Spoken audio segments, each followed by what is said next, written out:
Je marche en ce moment en direction de mon tout premier cénoté. En fait, je suis pas mal dedans, là. Et qu'est-ce que c'est un cénoté? La description exacte, pour être honnête, je ne le sais pas encore. Fait que je vais vous revenir avec ça. Mais, en gros, c'est un trou.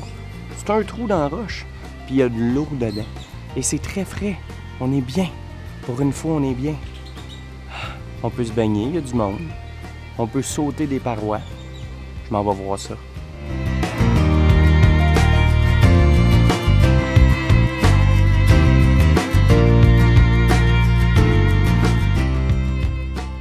Les cenotes, ça signifie en maya « puits sacré » et ça a été traduit en espagnol par cenotes.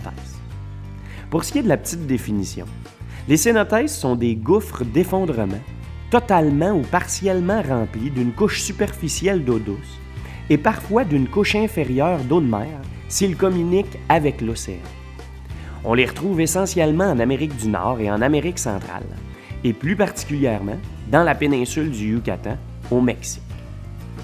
Les cenotes sont produits par un phénomène de dissolution et d'effondrement des terrains calcaires situés au-dessus d'un réseau souterrain de gouffres et de rivières.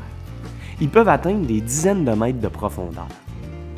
Au Yucatan, un anneau de cenotes se trouve disposé de manière concentrique autour du cratère de Chicxulub.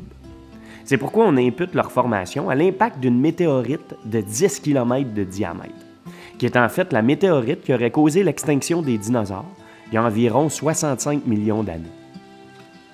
Les Mayas considéraient ces puits comme un moyen de communication avec les dieux de l'inframonde et les utilisaient comme réserve d'eau douce.